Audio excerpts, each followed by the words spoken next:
Olá, começa agora o Brasileiros Mundo Afora. Hoje você vai ver o desafio de ensinar o português para os brasileirinhos nascidos no exterior. Tem as impressões de um jovem mochileiro sobre a Índia. Uma brasileira que mora na Costa Rica e morre de saudade de um tradicional prato mineiro. O depoimento de uma jornalista que arrisca a própria vida em trabalhos humanitários. No quadro Vira Mundo, curiosidades sobre Moçambique. E uma conversa com a nossa correspondente na Argentina sobre o novo presidente do país.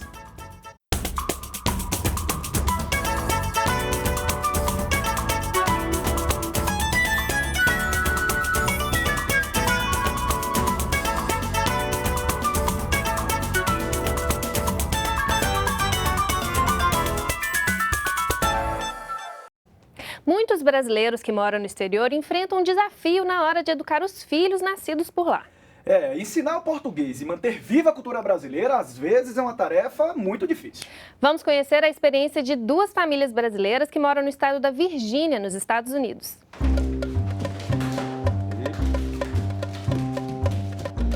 Um jogo de futebol como este, em plena cozinha, poderia acontecer em qualquer casa no Brasil. Mas a disputa do Gabriel e do Felipe é na Virgínia, cidade próxima a Washington, capital dos Estados Unidos. A irmã caçula, a Júlia, também traz a lembrança do Brasil no coração. Ela escolheu o verde e o amarelo para pintar o desenho do caderno. Verde e amarelo. Verde e amarelo, né? Não parece, mas eles estão há quase 10 anos fora do Brasil. E o Felipe e a Júlia nasceram nos Estados Unidos, foram registrados no Consulado do Brasil e são brasileiros. O mérito de manter a pátria amada perto das crianças é dos pais. Sempre temos a preocupação de ir para o Brasil, pelo menos uma vez por ano, levá-los, passar um mês, o contato com a família, né, pegar a cultura. E a gente tem muita visita também, a gente procura e adora quando eles vêm pra cá, né? Porque eu tava muito saudade de lá. Você tá com muita saudade de lá, né? Dentro de casa, a Daniela e o Anderson conversam em português com as crianças. Eles também fazem questão que os filhos façam aulas de português. Tenho 2 chifres no meu focinho. Grama eu gosto de mastigar, eu sou o rinoceronte. Tudo para deixar a língua do país que amam como herança para os pequenos. Uma meta, às vezes, difícil de conseguir. Que língua que você prefere falar? Inglês. Nossa, que convicto! Tem muitas pessoas que falam inglês aqui. Eu gosto para falar com eles. Por mais que a gente tente prover um ambiente rico em termos de vocabulário, leitura, língua, né, tem muita coisa que o contexto familiar só não engloba, né? Então tem muito vocabulário que eles constroem nas experiências fora de casa que às vezes é difícil para eles traduzirem isso ainda se eles não tiverem tido a experiência com amigos brasileiros e tudo. Mesmo estudando em uma escola norte-americana em período integral, o português está na cabeça das crianças, que também falam inglês fluentemente.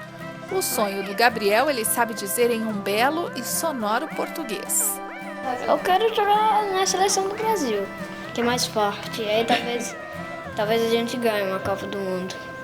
Às vezes, na conversa do dia a dia, a língua portuguesa sai espremida entre outras palavras em inglês. Girafa. A girafa. Dinossauros. Lion. Especialistas afirmam que a mistura dos idiomas não é um problema nessa idade.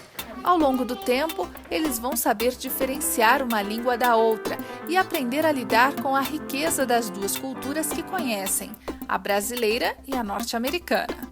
As pesquisas mostram que pessoas biculturais combinam e misturam aspectos dessas culturas e adaptam, ao menos em parte, comportamentos, valores e atitudes às diferentes situações em que vivem. A Abrace, a Associação Brasileira de Cultura e Educação, trabalha para manter viva a cultura do Brasil nas famílias de imigrantes nos Estados Unidos. A diretora executiva da instituição explica que cultivar a identidade brasileira nas crianças que deixaram o país exige um esforço conjunto. Para conseguir que essas crianças realmente se sintam próximas ao Brasil, é preciso conviver com uma comunidade brasileira. Na medida do possível, viajar para o Brasil é importantíssimo. Não é possível viajar para o Brasil, tem que dar um jeito de trazer o Brasil para dentro de casa. A aulinha de português tem essa preocupação também de eles estarem em contato com a língua formal, do ler, do escrever. Mas às vezes é muito mais do que isso, porque é a questão da construção de comunidade, de pertencimento, né, de identidade com outros amigos. Então é mais encontro de comunidade do que só o foco na língua. O patrimônio da família da Camila e do Timothy é conviver em harmonia com as duas culturas a que pertencem. A Camila é brasileira e o Timothy norte-americano. Quando casaram, eles decidiram morar em Baltimore, que fica a 1 hora de Washington, nos Estados Unidos. O café brasileiro é o Timothy quem faz. Eles têm 2 filhos. O Patrick é o caçula e escolheu a forma de cumprimentar as pessoas do jeito mais carinhoso que ele conhece, o jeito brasileiro. É muito... Ai, eu gosto de você. Você gosta de eu. Então, eu acho que é... Nossa, é mais... Amigável. A família mora há 15 anos nos Estados Unidos e viaja frequentemente ao Brasil. Saber que eles podem estudar no Brasil ou ir lá visitar, eu acho que é muito, muito legal. As crianças que têm essa possibilidade de ter contato com 2 culturas, 3, 4, elas têm uma mentalidade mais aberta, eles têm uma cabecinha, eu acho, mais aberta, assim, de saber que existem pessoas diferentes de você e que você tem que respeitar outras culturas. As crianças fazem aula de português para reforçar a gramática e aqui também é fácil encontrar dentro de casa livros em língua portuguesa. O menino fala, o navio é meu. Muito bem. Preservar a cultura brasileira de longe exige muita dedicação. E é o amor pelo Brasil que move a família da Camila e também a da Daniela. Só assim a geração de brasileirinhos distantes da pátria consegue morar em um pedaço do Brasil, mesmo estando fora das nossas fronteiras. Ah, se ela soubesse que quando ela passa, o mundo inteirinho se enche de graça e fica mais lindo por causa do amor. Por causa do amor. No quadro Terra Brasílias, a gente traz a visão do estrangeiro sobre o Brasil. O depoimento de hoje é de uma inglesa que mora em São Paulo e já fala português. Oi, o meu nome é Laura, eu sou inglesa, sou de Cambridge. Mudei para o Brasil em 2009 para morar com meu namorado, que é mineiro, de BH. Agora eu moro no Brasil faz 6 anos e já tenho uma boa impressão do país e do povo brasileiro. Para mim, morar no Brasil é um sonho. Eu amo morar aqui por muitas razões. As praias, as pessoas e a atitude delas, mesmo que o país pode ser muito melhor que o clima, a comida, as caipirinhas, os lugares bonitos, viagens que tem para fazer.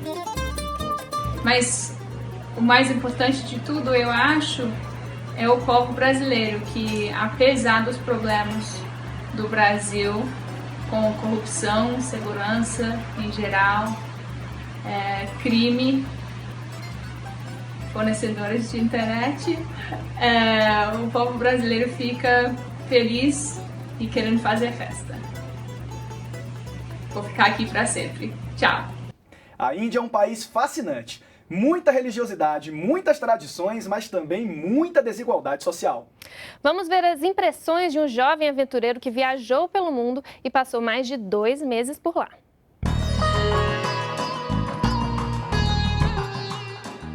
Vou falar um pouco aqui sobre a minha experiência na Índia, que foi uma experiência muito legal. Fiquei muito mais tempo lá do que eu esperava, porque eu já tinha escutado que a Índia é um país muito interessante, mas foi mais interessante ainda do que eu pensava. Tanto é que eu esperava ficar lá um mês, eu fiquei 2 meses e meio. Então, para começar, a Índia, ela não é só o Taj Mahal. Por exemplo, eu fui na cidade em Jaisalmer, que é uma cidade muito interessante, que ela fica no meio do deserto, no Rajastão, na Índia. E ela tem um palácio que parece que ele sai da areia, que ela é da mesma cor, parece uma miragem no deserto. E lá é uma cidade muito legal também para você andar de camelos no deserto. É super barato comparado a vários outros lugares do mundo. Uma experiência muito boa que eu tive na Índia foi fazer um retiro budista numa cidade que ela fica adjacente à cidade onde mora o Dalai Lama, o líder espiritual do Tibete, que ele está refugiado lá. E é um retiro, você fica num monastério, que ele fica lá nas montanhas, durante 10 dias, você paga um preço fixo e você tem uma experiência de aprender tudo sobre o budismo. Então, para começo de conversa, você tem que ficar 10 dias em silêncio, e isso faz total sentido, porque você fica totalmente concentrado nos ensinamentos e no aprendizado do budismo. Então, por exemplo, foi muito legal porque eu esqueci que eu estava no meio de uma viagem e eu só lia sobre o budismo. Você tem uma programação diária completa. Você acorda, você faz meditação, depois você almoça, você vem para a aula mesmo, com o professor sentado, você ali escrevendo, lendo um livro, mandando perguntas. E foi fantástico, assim, você aprende... Eu não sabia nada sobre o budismo e eu percebi que eu tinha ideias completamente erradas. E saí hoje, assim, eu tenho um conhecimento muito bom sobre o budismo e eu achei super interessante a religião.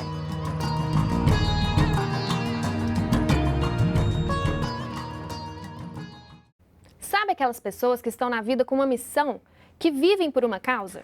Gente que se arrisca em trabalhos humanitários e abre mão do conforto para ajudar o próximo. Pois é, a brasileira Marie-Claire Fegali é assim. Vamos conhecer um pouco mais da história dessa destemida acriana.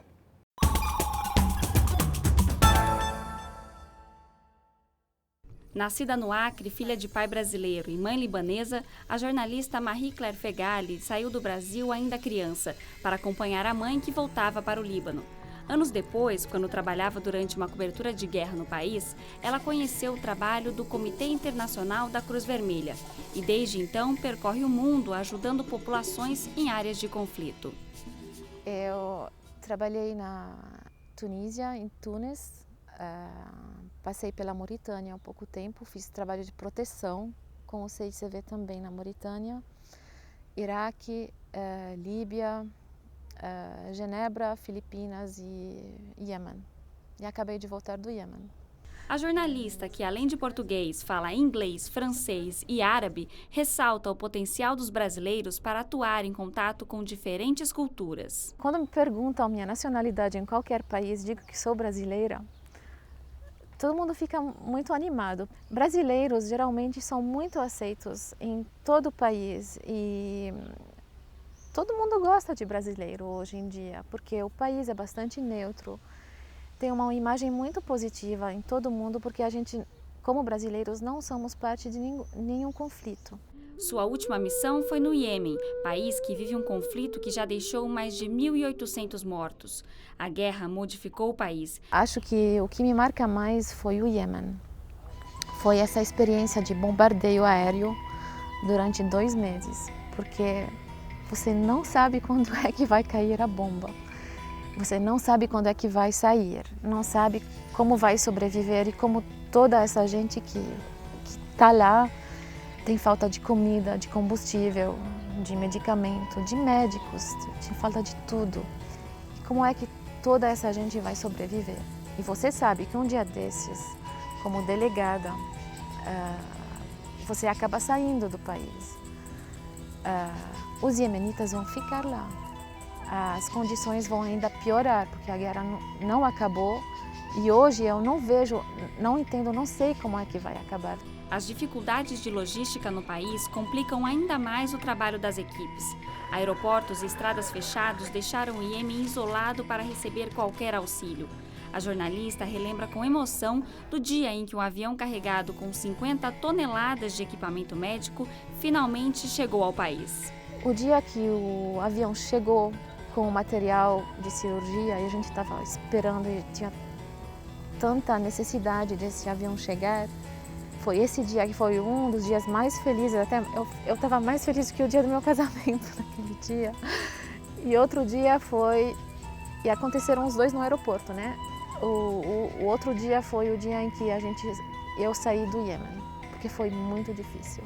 Depois de 2 anos no Iêmen, Marie Claire assumiu uma nova missão. Desde o final de setembro, ela está em Jacarta, capital da Indonésia. Tem gente que costuma dizer que o Acre fica um pouco no fim do mundo. E todos os países onde eu trabalhei, que são muito distantes, mas que nem tanta gente conhece, como o Iêmen, Líbia, o Iraque, que parecem muito distantes do outro lado do planeta, também tem gente que costuma chamar como outro fim do mundo. Mas entre um fim do mundo e o outro, você acaba conhecendo muitas culturas. Em meio à descoberta de novas culturas e à vivência de situações de crise, lidar com a saudade da família e do Brasil se torna um desafio a mais. Quando eu estou de férias, que eu venho para cá, do Iêmen, por exemplo, preciso de 2 dias de viagem para chegar aqui para o Brasil, ainda mais para o Acre, que é bem longe. Mas compensa, porque a família é uma alegria e o meu trabalho também é uma alegria para mim. Moçambique é uma das 9 nações que compõem a comunidade dos países de língua portuguesa, a CPLP. Fica lá na África e tem uma forte ligação histórica com o Brasil. Vamos ver como foi o teste do Viramundo de hoje.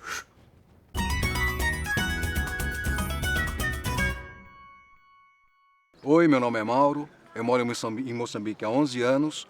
O que é que vocês conhecem do país onde eu vivo? Mauro, estamos na rua para saber sobre Moçambique. Sabe muito de Moçambique? Isso é o que ele está dizendo. Pouca coisa. Pouca coisa. Vamos ver, Mauro. Vamos ver. Calma. No mapa, onde está Moçambique? Que fica onde? Fica na África. Na África, sim. Aí é a Nigéria, rapaz. Austrália, China. Moçambique, achei. Moçambique. E ela foi direta, acho que talvez a mais rápida de hoje, viu? Lucas, qual é a primeira coisa que vem à sua cabeça quando você ouve falar em Moçambique?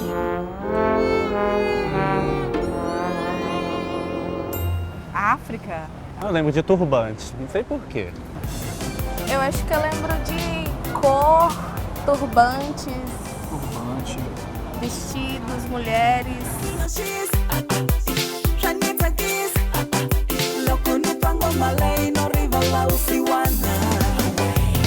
Vamos lá. Qual o idioma de Moçambique? Francês. Não sei, francês? Eu acho que deve ser português. Eu queria que seja português. E é português também. Eu acho que é português, não sei. Oh, não deixou nem eu respirar, rapaz.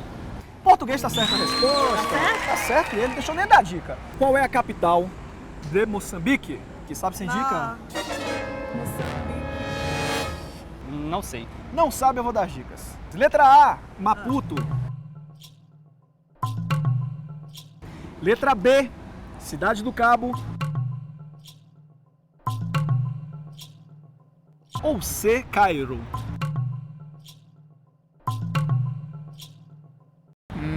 Cidade do Cabo? Meu, eu vou chutar no Cairo. Cairo. Cairo não é. Cairo não é, do porque Cairo Egito, é do Egito. né? Eu acho que é Maputo. Ah, Maputo. Está certa a resposta, ela disse que não sabia nada e está acertando tudo de Moçambique agora. Conhece Eusébio?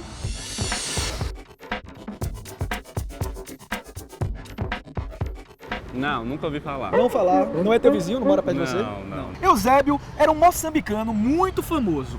Em que área ele atuou? Letra A, ele foi um ativista contra o racismo. Letra B, ele foi um líder político na luta pela independência de Portugal. Ou letra C, Eusébio foi um jogador de futebol. Letra B? Meu, eu vou pelos direitos. Letra B.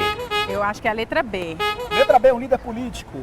E se eu te disser que esse líder político fez vários gols? Um jogador de futebol? Um jogador de futebol. Não sabia. Eusébio jogou, apesar de ser moçambicano, Eusébio jogou pela seleção portuguesa de futebol e levou a seleção de Portugal ao 3º lugar na Copa de 66. Foi a melhor posição da seleção de Portugal. Eu vou mostrar para você 3 bandeiras e você vai me dizer qual é a bandeira de Moçambique. Vou te dar uma dica. A bandeira de Moçambique tem uma estrela. Tá vendo essa bandeira aqui? Olha essa bandeira. Tunísia, se eu não me engano. Turquia. Não, te digo. Opa. Não é essa. E essa daqui? Pegou Eu acho que é essa. A bandeira de Moçambique tem um elemento que é a única bandeira do mundo que tem esse elemento. É a única bandeira do mundo que tem um fuzil, né? Que não é? A arma que tem aqui na bandeira é uma AK-47, simboliza a luta armada lá, né? O livro, a educação, a enxada, a agricultura do país. E agora você já pode ir para Moçambique, né? Já conhece muito de Moçambique. Já. E já pode ir para Moçambique e pedir dica porque lá fala em Português. Então ele tá esperto agora. Se liga, Moçambique se tornou independente de Portugal em 1975, mas como Estado unipartidário entrou numa guerra civil que durou de 77 a 92. Hoje o sistema político admite diversos partidos, segundo Itamaraty, 4.500 brasileiros moram lá. Esse foi o Vira Mundo de hoje. Vamos agora para a América do Sul, falar sobre as eleições na Argentina. O país elegeu recentemente como sucessor da presidente Cristina Kirchner o ex-prefeito de Buenos Aires, Maurício Macri, eleito por uma aliança de centro-direita. Para repercutir esse assunto, vamos conversar com a nossa correspondente na Argentina, Mônica Yanakiev. Mônica, bem-vinda ao Brasileiros Mundo Afora. Foi uma eleição apertada, né? O país está dividido? Olha, foi apertada sim, teve 700 mil votos de diferença entre um candidato e outro, que era do governo e perdeu, e então é quase que metade do país. Mas o novo presidente diz que ele quer unir os argentinos e que ele vai ter um estilo de governar diferente. Não é tanto pela questão ideológica, mas também pelo estilo mesmo, de ter mais diálogo, de dar mais entrevista, de explicar mais. Bom, e quais vão ser os desafios políticos do novo presidente, né? Ele não conseguiu nem maioria na Câmara, nem no Senado. Aliás, muito parecido com a situação do Brasil, né? A diferença em relação ao Brasil é que, enfim, aqui quem tem maioria é um partido, o partido que agora está no governo atualmente, quer dizer, o partido da presidente Cristina Kirchner tem maioria própria no Senado e é a primeira minoria na Câmara de Deputados. O que o novo presidente vai precisar? Ele vai ter que negociar muito para ver se ele consegue apoio para os projetos que ele vai propor. E quanto ao cenário econômico, qual que é a expectativa? Ele já sinalizou alguma medida nesse sentido? Não, tem muita promessa e muita incerteza. Uma das coisas é que aqui tem um controle que foi imposto à compra de dólares. Por exemplo, qualquer cidadão argentino que quer comprar dólares não pode. Tem que primeiro pedir uma autorização à Receita Federal. E mesmo provando que ele tem dinheiro para comprar, que ele pagou os impostos, que eles estão em dia, é a Receita Federal que determina quantos dólares ele vai comprar ou não. Suponhamos, uma família quer viajar para o Brasil. Ele tem que não decidir quanto. Isso é uma coisa que ele quer eliminar e prometeu eliminar. Mas se eliminar, pode ter uma corrida ao dólar, porque aqui na Argentina todo mundo é dolarizado, eles poupam em dólar, eles alugam em dólar, eles pensam em dólar. E se tiver uma corrida ao dólar, em poucas reservas, pode incidir sobre a inflação, que já é alta. Então ele está meio que numa sinuca. Mônica, quais são as perspectivas da relação da Argentina com o Brasil? O Macri diz que ele vai continuar dando essa prioridade, vai dar continuidade ao Mercosul. E agora, ele não tem a mesma afinidade, digamos, ideológica com alguns governos que estão na região agora, como o Uruguai, por exemplo, e o próprio Brasil. Então, uma das coisas que ele disse que ele ia fazer, uma das primeiras medidas, ia ser invocar a cláusula democrática contra a Venezuela, porque ele, no entendimento dele, a Venezuela rompeu a ordem democrática ao prender políticos de oposição e, segundo ele, cercear a liberdade de expressão. Ok, Mônica, muito obrigada pelas informações. Bom, agora vamos falar de saudade e de comida, duas palavras que combinam. Paula, mineira Paula, me diga, sente falta do frango com quiabo? Eu sinto, um frango com quiabo bem feito faz toda a diferença. Ave Maria, dá saudade, vou babar aqui. Pois é, tem uma brasileira na Costa Rica que morre de saudade desse prato mineiríssimo. Eu sou Marlene, sou brasileira, moro na Costa Rica e o que eu mais sinto falta do Brasil como mineira é do frango com quiabo e angu. Marlene, você que está em San José, na Costa Rica, no mínimo 9 horas de voo de distância até Belo Horizonte, imagine-se agora no restaurante Chapuri de Dona Nelza Trombino, no bairro da Pampulha. É tudo rústico, é uma coisa rústica. Mesa lavada, porque é mesa lavada de madeira, havia até no sítio do meu pai. Era bancos e mesa. Na fazenda, bancos e mesa lavada. Fogão de lenha, o bate-papo em volta do fogão. Qual a receita para matar a saudade de casa? A fartura da gastronomia local junte o estilo mineiro de receber bem, transformando clientes em verdadeiros conhecidos. Por fim, acrescente aquele estilo caseiro, como se ainda estivéssemos na fazenda, na hora de cozinhar o prato. O nosso desafio é esse. A maneira que é feito o frango, da mesma maneira que eu fazia para 40 pessoas. É frango por frango. Dos mais de 50 pratos do cardápio, um dos favoritos da clientela é justamente o frango com quiabo que você tanto gosta, Marlene. Dona Nelza tem até um segredinho pra gente. O quiabo, para ele ficar sem babar, o método é esse. É secar bem sequinho. Aí, tá bem sequinho, tá vendo?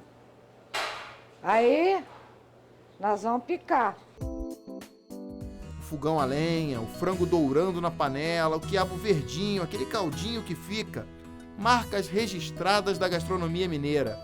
É de deixar todos nós com água na boca, aqui ou na Costa Rica.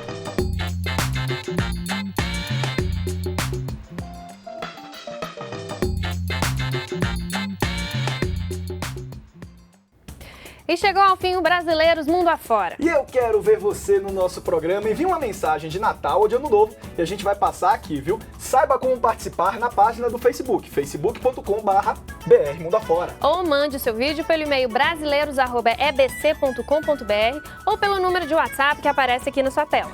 Voltamos na próxima semana. Tchau, tchau, até lá. Oi, sou Aparecida Varela, 20 anos em Cabo Verde.